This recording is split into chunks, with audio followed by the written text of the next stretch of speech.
KTR quash petition పై నేడు హైకోర్టులో విచారణ జరగనుంది. ఫార్ములా ఈ కార్ రేస్ కేసులో తనపై నమోదైన కేసు కొట్టివేయాలని హైకోర్టులో పిటిషన్ దాఖలు చేశారు. ఇవాళ ఈ పిటిషన్ పై కోర్టు విచారణ చేపట్టనుంది. మరోవైపు కేటీఆర్ ను అరెస్టు చేయొద్దని హైకోర్టు ఇచ్చిన ఆదేశాల గడువు నేటితో ముగియనుంది. ఈ క్రమంలో కోర్టు ఆదేశాలను పొడిగిస్తుందా లేదా అన్నది ఆసక్తికరంగా మారింది.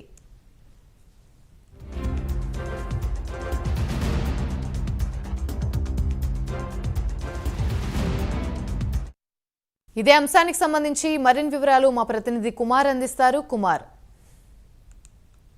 ఏదైతే కేటీఆర్ దాఖలు చేసిన క్వాష్ పిటిషన్ పై ఈ రోజు హైకోర్టులో విచారణ అయితే కొనసాగనుంది.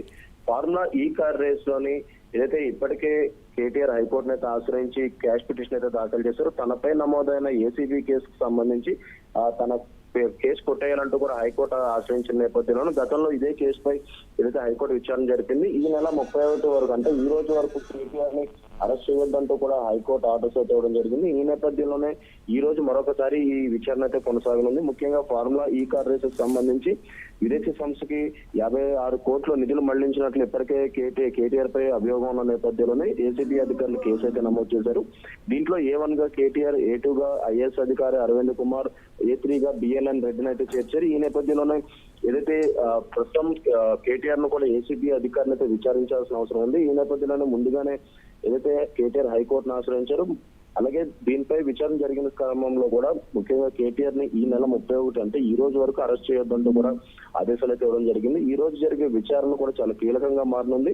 ఎందుకంటే ఇప్పటి వరకు కూడా అరెస్ట్ చేయొద్దంటూ ముందస్తు అనుమతి అయితే కేటీఆర్ తెచ్చుకోవడం. కానీ ఈ రోజు కనుక ఒకవేళ అది కనుక కొట్టివేస్తే కేటీఆర్ ని అరెస్ట్ చేసే అవకాశం ఉంటుంది. అలాగే మరొక పక్క ఫార్ములా ఈ కార్ రేస్ కు సంబంధించి ఇప్పటికే ఏదైతే ఈడీ అధికారులు కూడా ఈసీఐఆర్ నమోదు చేసి ముఖ్యంగా ఈ నెల 7వ తారీఖున విచారణకు హాజరు కావాలంటూ కూడా కేటీఆర్ కి నోటీసులు జారీ చేసిన నేపథ్యంలో ఇది ఏసీబీ అధికారులు కూడా ఇంకా ముఖ్యంగా ఫార్ములా ఈ కార్ రేస్ కు సంబంధించి కేటీఆర్ ను విచారించాల్సిన అవసరం ఉంది. ఇప్పుడు కోర్టులో జరిగే వాదనలు బట్టి కేటీఆర్ కి ముందస్తుగా ఇచ్చిన అనుమతి క్యాన్సిల్ అవుతుందో లేదనేది మనం వేచి చూడాల్సి ఉంది.